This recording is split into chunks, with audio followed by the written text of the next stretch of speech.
Good morning everyone. आज है day number 154। देखा जाए तो आज का मैसेज बहुत सिंपल है, सिर्फ एक लाइन का है, लेकिन इसका मीनिंग, इसका मतलब बहुत डीप है, बहुत बड़ा है। आज का मैसेज ये है कि एक इंसान अपने ज़िंदगी में वही बनता है जो वो अपने खुद के बारे में सोचता है, जो वो मानता है। अब इस मैसेज से ना बहुत सारे लोग एग्री करेंगे भी और बहुत सारे लोग नहीं एग्री करेंगे, यानी नहीं मानेंगे इस बात को। ऐसा क्यों पता है? क्योंकि वो सोचेंगे कि हम तो अच्छा ही सोचते हैं, हर इंसान अमीर होना चाहता है, हर इंसान हेल्दी होना चाहता है, हर इंसान बहुत confident, beautiful, happy, lovely relationship, सब कुछ हर कोई चाहता है ना। बट होता है उनके साथ नहीं। एक किसान तो हमेशा बरसात चाहता है, अमीरी चाहता है, स्टेबल फैमिली चाहता है। होता है ऐसा? नहीं होता हर बार। क्यों? ठीक है, ये बेसिक सवाल हर उस इंसान के मन में आता है जो डीपली लॉ ऑफ अट्रैक्शन को नहीं समझता है। सोचना एक अलग बात होती है और उस सोच को मानना, उसे एक्सेप्ट करना, उसमें बिलीव करना एक अलग बात होती है। अब इसे मैं और कितने एग्जाम्पल से समझा सकती हूँ ये तो मैं नहीं जानती, बट एक बात मैं ज़रूर जानती हूँ कि ये फीलिंग हर इंसान अपने अपने मन में फील ज़रूर कर सकता है। आप अगर ध्यान से नोटिस करेंगे अपनी फीलिंग्स को, ये बहुत इम्पॉर्टेंट स्किल है अपने आप को जानना, पहचानना, समझना।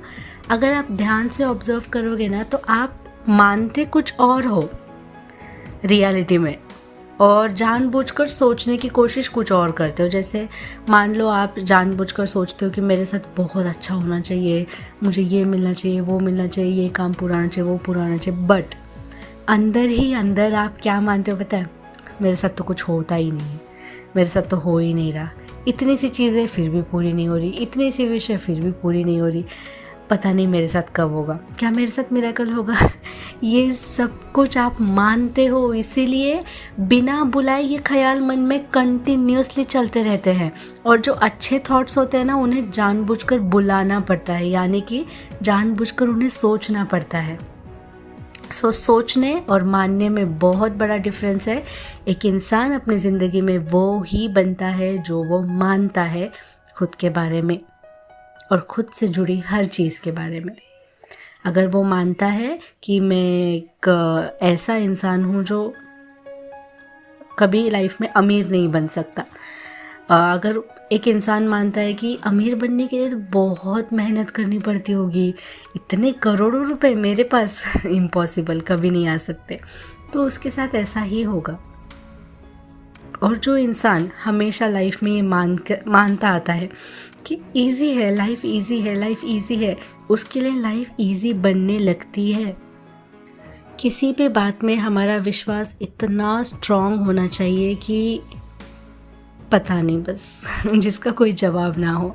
आपको याद है मैंने बिग बॉस के कंटेस्टेंट प्रतीक सहजपाल का एक एग्जाम्पल दिया था कि उसे इतनी शिद्दत से बिग बॉस में आना था ना, इतनी शिद्दत से, और वो अपने आप पे काम भी करता था। सिर्फ बैठकर सोचना नहीं है, मानना है उस बात को, पूरी तरह एक्शन लेना है, फिर रिजल्ट की चिंता नहीं करनी, छोड़ देनी, ठीक है। तो वो बिग बॉस में आ गया। Like he was continuously saying on the show कि ये मेरा ड्रीम है, ये मेरा पूरा हो गया, ड्रीम पूरा हो गया। इवन फाइनल्स के दिन पे भी उसने करण जौहर के सामने मतलब ये कहा पूरे टीवी पे कि मैं यूनिवर्स से साइन मांग रहा था कि मुझे पैरेट दिखा दो, मुझे ये दिखा दो, वो दिखा दो, मुझे एक साइन दो कि मैं जो मेन बिग बॉस है जो टीवी पे आने वाला है, मैं उसमें जाऊंगा कि नहीं। क्योंकि अभी जो बिग बॉस चल रहा था पहले, वो सिर्फ वोट पे चल रहा था, ऑनलाइन चल रहा था, ठीक है। तो पता है मैं बहुत देखती थी बिग बॉस, तो मुझे पता है वो प्रतीक और एक कंटेस्टेंट है नेहा, वो लोग साथ में बैठकर ये बातें कर रहे थे। उनके अभी जो घर में वो लोग थे वो एक छोटा घर था, उसी छोटे घर से कनेक्टेड एक बहुत बड़ा घर था, और जो कंटेस्टेंट जीतेंगे वो उस बड़े घर में जाएंगे, ऐसे सिचुएशन थी। तो प्रतीक उस बड़े घर को देखकर क्या बोल रहा था पता है? मैं वहाँ के हर एक सोफ़ा पे बैठ चुका हूँ, मैं उस घर को एक्सपीरियंस कर चुका हूँ और मैं जानता हूँ मेरी जगह वहाँ पर है और मैं जानता हूँ वहाँ की हर एक चीज़ को मैंने छुआ है, ये मैं जानता हूँ। ये वो क्या कर रहा था पता है, वो मैनिफेस्ट कर रहा था, अपने आप को यकीन दिलवा रहा था। एंड यू नो व्हाट, जब big boss online big boss का जब फिनाले आया ना तो कोई और ही पर्सन जीत गया, प्रतीक नहीं जीता। मुझे लगा था प्रतीक जीतेगा, बट एक्चुअली प्रतीक का मेन गोल यही था कि वो बड़े वाले बिग बॉस में जाए, राइट। और पता है लास्ट मोमेंट पे उसके सामने एक अपॉर्चुनिटी आई कि या तो आप ये छोटा वाला शो जीत लो या आप डायरेक्टली बड़े वाले बिग बॉस के फर्स्ट कंटेस्टेंट बन जाओ। नोबडी टुक दैट चांस, पर प्रतीक ने वो चांस लिया बिकॉज उसका मेन गोल वही था।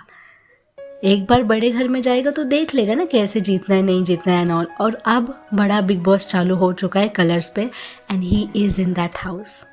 वही घर जिसे देखकर वो बोलता था कि मैं यहाँ पर रहूँगा, he is in that house. ठीक है, तो कहने का तात्पर्य ये है मेरे दोस्तों कि जो भी आप बहुत डीपली बिलीव करते हो, मानते हो, कॉन्फिडेंस से, डर से नहीं कॉन्फिडेंस से, वो चीज़ पूरी होती ही है। अगर आपके मन में आपको खुद के ऊपर, अपनी किस्मत के ऊपर, भगवान के ऊपर, लॉ ऑफ अट्रैक्शन के ऊपर रत्ती भर भी डाउट होगा ना, नहीं होगा पूरा। आई डोंट नो, मैंने तो यही एक्सपीरियंस किया है। डीमोटिवेट मत होना इससे, अपनी सारी एनर्जी विश्वास करने में लगाना। ठीक है, अब मैं और एक बात ऐड करना चाहती हूँ। आई नो वीडियो लंबा हो रहा है, बट मुझे ऐसा लगता है कि यार आधी अधूरी बात करने का कोई मतलब नहीं होता। जो भी पॉइंट ऑफ व्यू है मेरा, मैं पूरी तरीके से एक्सप्लेन कर रहा हूँ, ऐसा मुझे लगता है। अब जो ये बिग बॉस है बड़ा वाला, जाहिर सी बात है प्रतीक का ये गोल होगा कि वो बिग बॉस जीते, बड़ा वाला, राइट। बट अब बात आती है कि बहुत सारे लोग हैं वहाँ पे, एवरीबडी वांट्स टू विन, और हर एक इंसान अपने साथ एक अलग कला लेकर आया है, एक अलग ही एक्सपीरियंस, अलग ही जज्बा लेकर आया है, राइट।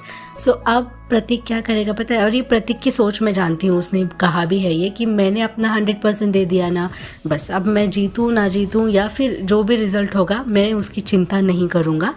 नहीं भी जीता तो कुछ अच्छे के लिए ही हुआ होगा, जीता तो मेरा मैनिफेस्टेशन पूरा होगा, ये उसके खुद के वर्ड्स है।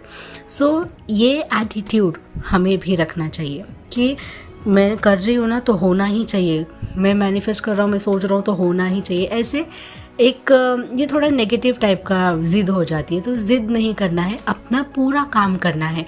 आपको पैसों से रिलेटेड विश पूरी करनी है, शादी से रिलेटेड, लव से रिलेटेड, कॉन्फिडेंस से रिलेटेड, जॉब से रिलेटेड, अपना 100% दो, पूरी तैयारी करो, 100% दो, साथ में फेथ रखो। अगर नहीं होता है तो और एक बार ट्राई करेंगे या फिर दूसरा रास्ता खुल जाएगा। आपने जो सोचा भी नहीं होगा उससे बढ़िया अच्छी चीज़ें आपके साथ होने लगेंगी। ये कॉन्फिडेंस अपने साथ में रखो मन में हमेशा। मैं भी ऐसे ही रखती हूँ। एंड फ्रैंकली स्पीकिंग, मुझे ना ज़्यादा बातें याद नहीं रहती हैं लाइफ की, बुरी बातें, अच्छी बातें, इसलिए मैं हमेशा यही बोलती हूँ कि लाइफ मेरी बहुत अच्छी है। अगर मैं देखने जाऊँ तो बहुत बुरी चीज़ें होंगी, बट आई डोंट रिमेंबर, तो मेरे लिए लाइफ बहुत अच्छी है। सच बोलूँ मुझे अच्छा ही लगती है, अच्छा ही फील होता है। So everything depends on your attitude, your thinking, your मान्यता, कि आप क्या मानते हो खुद के बारे में। मैं चाहती हूँ एज योर मैंने कहा था ना कि ये सीरीज़ में थोड़ा एक टीचर जैसे करूँगी, तो मेरे प्यारे प्यारे स्टूडेंट्स, आप प्लीज़ अपने बारे में ना जो भी आप मानते हो उसकी एक लिस्ट बनाओ या फिर लिखो बस एक पेज पे दिल खोल के कि मैं अपने बारे में ये मानती हूँ, और फिर उसको पढ़ो। क्या आप उससे सेटिस्फाइड हो?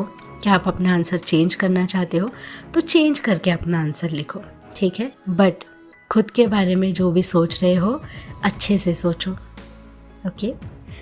बस यही था आज का message. Thank you so much यहाँ तक सुनने के लिए। आई नो आज कुछ ज़्यादा ही हो गया, 10 मिनट 9 मिनट हो गए शायद, but anyways have a wonderful day all of you. Bye.